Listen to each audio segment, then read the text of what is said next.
All right. So in this video, we'll uh, we'll look at Karl Marx's theory of historical materialism. Now, Karl Marx's theory of historical materialism offers a framework offers a framework for the understanding of the development of human societies through history. So we look at into the detailed overview of this theory and cover core concepts surrounding the historical materialism, such as modes of production, base and superstructure, class struggle, historical development, the key stages of historical development, dialectical materialism, and then further we'll look at certain criticisms surrounding this theory. So the first core concept of historical materialism that we will look at is material conditions and the modes of production. Now, Marx argues that the way humans produce the necessities of life shapes their social structures, political institutions, and ideologies.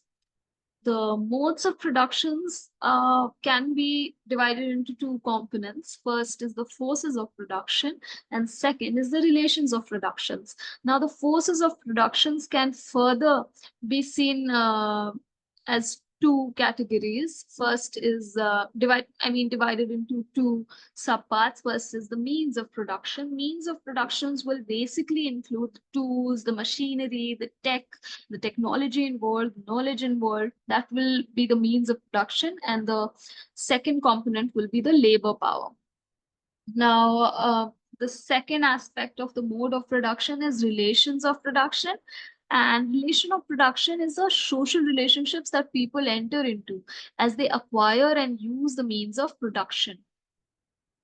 All right. So the second core concept uh, under of the historical materialism that we look at is the base and the superstructure. According to wait, yeah. So according to Marx, society can be divided into the economic base and the ideological superstructure. The base comprises the forces and the relations of productions, like we saw previously, what the forces of production are. And so basically, the base is more of comprising of the economy, the the forces and the relations of productions, while the superstructure includes the political, the legal, and the cultural institutions and the ideas that arise from and serve to legitimize the base. Now, changes in the economic base lead to the changes in the superstructure. Then, the third core concept surrounding historical materialism is class struggle. Now, class struggle is a very important concept given by Marx. We'll study this in detail, class struggle and conflict, in another video. However, this will also be studied as part of the historical materialism portion. So, yeah, historical materialism emphasizes the role of class struggle in driving historical change.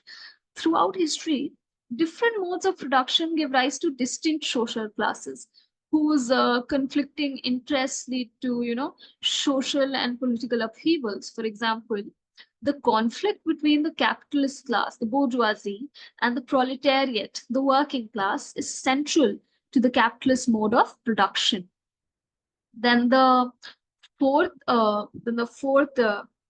core concept surrounding historical materialism is the historical development. Marx outlines a progression of historical stages, each characterized by a specific mode of production and class relations. These stages include primitive communism, slave society, feudalism, and capitalism.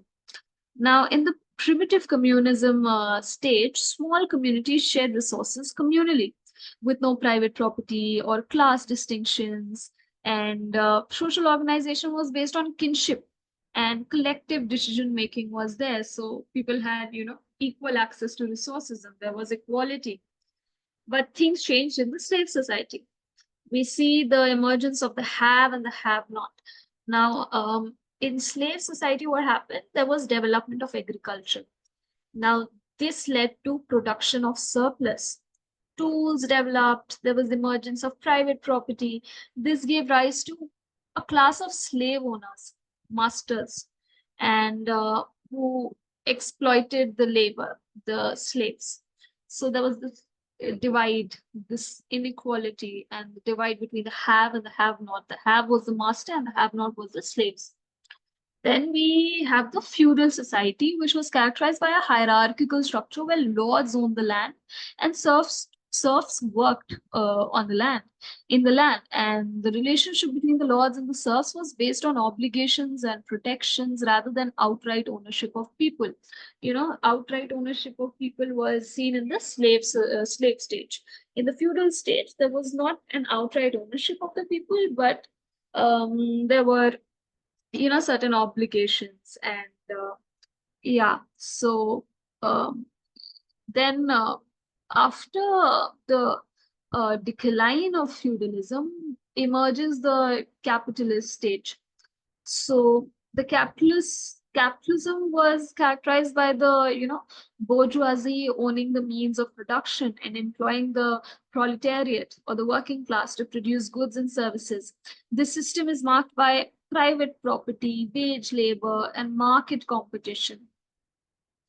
Then we look at another concept, that is dialectical materialism.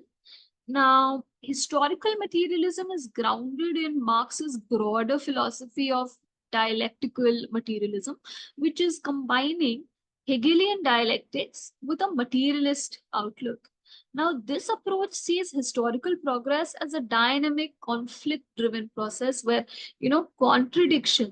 contradictions within the economic base lead to qualitative changes in the society. Now, what is Hegelian dialectics? So there is thesis, antithesis, leading to synthesis, which will again have its antithesis, and again it will lead to synthesis. So there is this spiraling and of ideas, and we'll discuss this it, briefly in some detail. So, what is Hegelian dialectics? Hegelian dialectics is a philosophical framework developed by, of course, the German philosopher Hegel. And the core components of Hegelian dialectics are the thesis, antithesis, and synthesis. Now, the thesis is the initial idea or the starting point of the dialectical process. It is the initial idea or the starting point of the dialectical process, and it represents certain state of affairs or an established condition. The antithesis, this is the negation or the contradiction of the thesis. Now, the antithesis challenges the thesis and represents opposing views or conditions. Synthesis is the resolution of the conflict between the thesis and the antithesis. So the resolution of the conflict between the thesis and the antithesis is the synthesis. Now, the synthesis reconciles the two opposing ideas of incorporating elements of both. But it reconciles the two opposing ideas by thesis, antithesis, by incorporating elements of both and leading to a higher level of understanding or a new state of affairs. Now, Hegel believed that the dialectical process is fundamental to the development of human thought, history, and reality itself. And according to Hegel, the dialectical movement is not a linear progression, but rather a spiral where, synthesis becomes a new thesis, leading to further antithesis and synthesis and so on. Now, Marx's theory of historical materialism has been subject to various criticisms by different theorists, and we look at just a few of them. Now, first and very important, Max Weber. He criticized Marx's economic determinism for being too simplistic and advocated for a more complex, more nuanced, multi-causal approach that included the interplay of ideas, politics, and economics, and not just economy alone. Now, Weber argued that ideas and values such as religion, ethics also play a crucial role in shaping society. For example, he famously analyzed the relationship between, Protestant ethics and the spirit of capitalism, suggesting that cultural factors can influence economic behavior. Then the second is Antonio Gramsci. Gramsci emphasized the role of cultural institutions in maintaining the dominance of the ruling class. He argued that Marx underestimated the importance of ideology and cultural superstructures in sustaining economic relations of power. Further, and also very important, he highlighted the significance of civil society. Civil society, as in media, education, religious institutions, and all, in perpetuating the capitalist dominance, suggesting that these institutions help maintain the status quo beyond economic structures. All right. So yeah, and then we have Karl Popper. Now, Popper criticized Marx's historical materialism for being deterministic. Popper opposed the historicism, the idea that history follows a deterministic pattern. He was opposed to that sort of historicism, and then we have Habermas. He stresses on communication and the public sphere.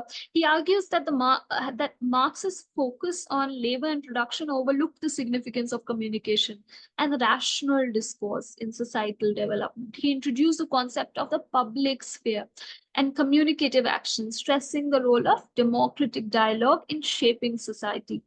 Then we have lastly, I mean, there are more critics, but can't remember all. So postmodernists. Now, postmodernists argue that Marx's narrative of history is reductionist and fails to account for the diversity of human experience and identities. They reject the notion of a single overarching historical process and emphasize the plurality of discourses. Influenced by Michel Foucault, postmodern critics focus on the dispersed nature of power and the role of discourse in shaping social realities, challenging the primacy of economic factors in Marxist framework. So then, yeah, I think that's about it. And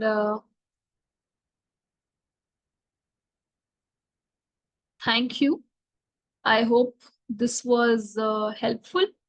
And yeah, thank you for watching.